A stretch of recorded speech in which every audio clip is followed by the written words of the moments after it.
Galera!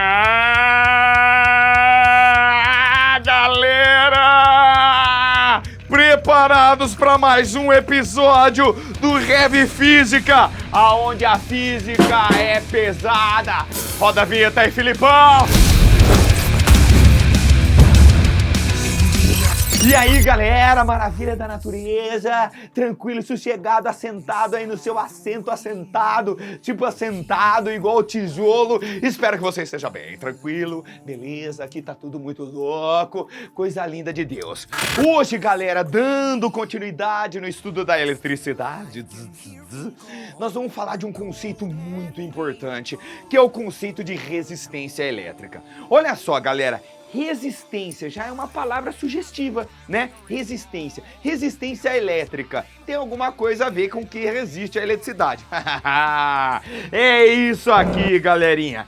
Resistência elétrica é uma propriedade dos materiais que está relacionada com a dificuldade que esse material exerce a formação da corrente elétrica. Tem a ver com a sua estrutura química e com a sua temperatura, tá? Isso influencia na resistência elétrica do material. Beleza, Ganso, saquei. Eu senti a sacada, o pior já passou.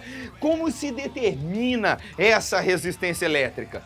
Teta, meu amiguinho, muito fácil. É a razão da tensão elétrica pela corrente elétrica. Então essa relaçãozinha aí, ó, U sobre I, é o valor da resistência elétrica daquele material. A unidade, galera, é volt dividido por ampere, que nós chamamos de ohm. É, meu amigo, ohm é a unidade de resistência elétrica. O mestre Yoda, qual é a resistência elétrica daquele negócio? Um ohm. Que lixo, lixo. É isso aí, amiguinho. É um lixo mesmo. Mas estamos valendo, beleza? Então essa é a resistência elétrica. Uma coisa muito importante que rola quando a corrente se forma por alguma coisa que tem resistência elétrica é um efeito que nós vamos aproveitar muito, que é o efeito Joule. Então olha só, quando a corrente elétrica se forma por um material, ele esquenta.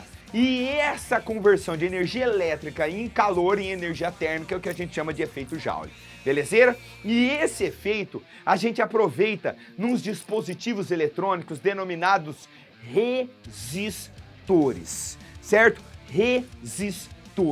São os dispositivos eletrônicos que convertem a energia elétrica em energia térmica. E aí a gente usa pra caramba esses resistores, galera. No chuveiro elétrico para tomar banho quentinho, secador de cabelo, a gente usa, tostequeira, manja que faz lancheira? Não é a lancheira que você leva o lanche. É aonde ali, ó, pá, mete, esquenta, faz ali o tostequinho, aquela torradeira, churrasqueirinha elétrica, fica um lixo a carne, mas tudo bem, né? Então nós temos um monte de aplicações, ferro de passar roupa, um monte de aplicações que estão relacionadas aos resistores, belezeira? Muito bem, teve um fulaninho chamado George Simon Ohm que estudou enfaticamente o comportamento dessa resistência elétrica em várias situações. E aí nós temos duas leis de Ohm.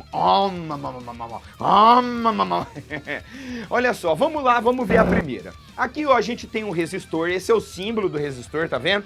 Essa paradinha aí, ó, parece uma cerquinha.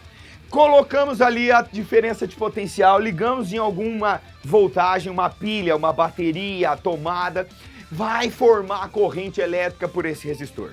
Se mantivermos a temperatura constante, nós vamos ter essa resistência constante. E daí, a relação entre a tensão e a corrente é diretamente proporcional. Ou seja, vai dar uma reta crescente, uma reta que passa pela origem. Ali, ó, vamos pôr no gráfico.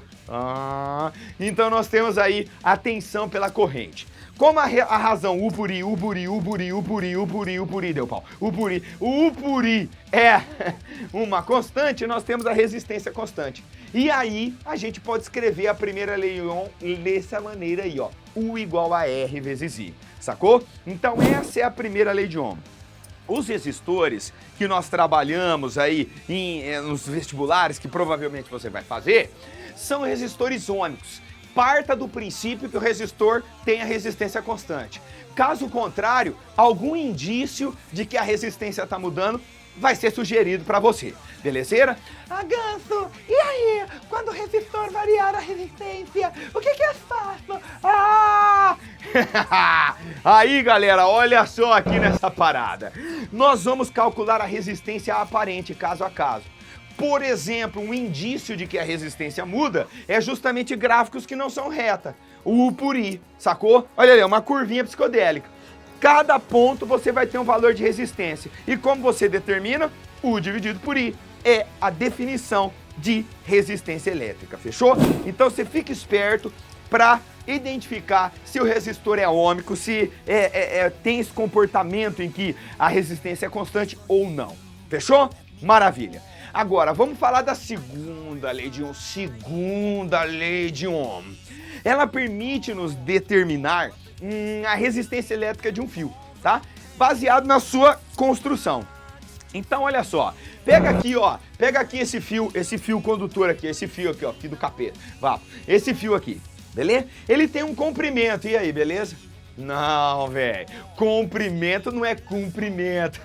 Ai, Ganso, que engraçadinho, né? Dormiu com o Bozo, acordou gozado hoje.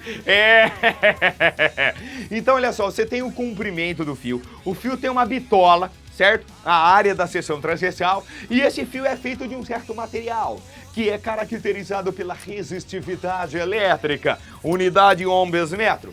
Juntando esses parâmetros, a gente chega nessa relação aqui, ó. R igual a Rho vezes L dividido por A. É a fórmula da rola, beleza? Essa letra grega aí é o Rho. É uma letra grega que se chama Rho. Então vai ficar Rho vezes L sobre A. Rola. Essa é a resistência de um fio. Observe que a resistência de um fio depende do comprimento. Quanto maior o comprimento, maior a resistência. Depende da bitola. Quanto maior a bitola, mais corrente passa, menor é a resistência. E depende se o material é bom condutor ou não, caracterizado pela resistividade elétrica. Dá uma olhada nesse slide aqui, ó. A resistividade elétrica, ela depende do material e da temperatura, tá vendo? Então, quando muda a temperatura, muda a resistividade e, por consequência, a resistência também acaba mudando. Belezeira? Então, essa é a segunda lei de Ohm. Sacou? Muito bem. Quando a gente tem resistores, eles dissipam energia, eles dissipam potência. Como determinar a potência dissipada por um resistor?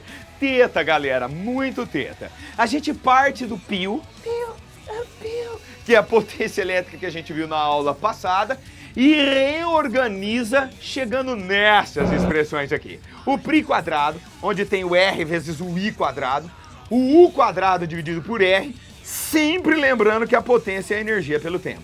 Então essas duas maneiras de determinar a potência estão intimamente relacionadas com a potência dissipada pelos resistores, belezeira? E uma coisa muito interessante aqui, ó, é o lance da potência dissipada em chuveiros. Quando você liga um chuveiro, galera, você pode setar ele ali, né, naquelas condições de inverno-verão, né? No inverno, você quer mais potência, você quer água mais quentinha. E aí, você aumenta ou diminui a resistência quando você muda aquela parada? Não faça cocô. Não faça cocô. Se liga, o que tem de constante no funcionamento do chuveiro é a tensão elétrica. Para você conseguir maior potência, você vai ter que pegar a resistência menor.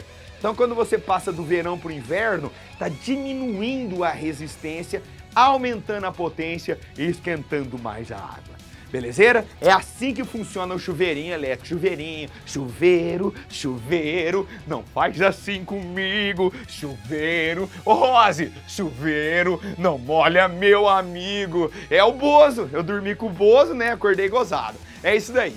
Galera, uma aplicação muito interessante que tem a ver com a resistência elétrica é essa lâmpada aqui, galera. A lâmpada incandescente.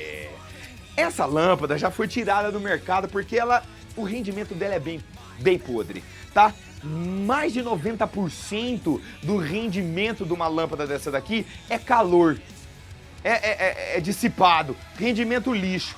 Você usa a lâmpada para iluminar, não para esquentar o galinheiro.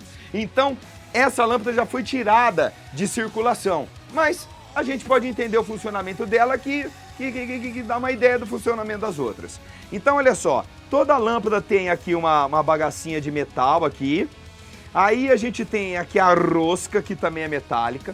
E aí, para a parada funcionar, nós temos que ligar no gerador um polo aqui na lata e um polo aqui na bundinha dela. Porque senão não fecha o circuito pelo filamento que vai esquentar, esquentar, esquentar, esquentar absurdo e irradiar até na luz visível. Olha que louco. Então, se você liga os dois polos aqui na lata, rodou, fi, não vai funcionar. Se você liga os dois polos aqui no bumbum, rodou, fi, não vai funcionar. Tem que ligar aqui e aqui. Para isso, a gente usa um bocal. Você mete a rosca aqui, taca, aqui, e aí a parada vai funcionar quando você ligar. Para você ter uma ideia desse circuito funcionando, eu vou colocar esse slide aqui, ó. Olha só. Ali você tem a bateria, certo? A pilha, o gerador. E aí você tem o filamento por onde a corrente elétrica vai se formar. Observe que um fiozinho tá ligado na rosca metálica e o outro fiozinho tá ligado na parte de baixo da lâmpada, fechando o circuito. É só num circuito fechado que se forma a corrente elétrica e aquele aparelho vai funcionar. Belezeira? Então é isso, galera. Nessa aula, vamos lá, recapitulando. A gente estudou resistência elétrica, aquela propriedade de dificultar a formação da corrente. A gente estudou como determinar a resistência elétrica. A gente viu as duas leis de Ohm. Primeira lei de Ohm, U igual a RI. Segunda lei de Ohm, a Rho vezes L dividido por A, resistência de um fio. Vimos a potência dissipada por resistores. E arrematamos com uma aplicação que é a lâmpadazinha. Espero que você tenha curtido, amiguinho de boa. Se você curtiu, clica aí. Se você não curtiu, clica também. Tamo junto. Eletricidade. E até a próxima. Valeu? É física. Aqui, a física é verdade.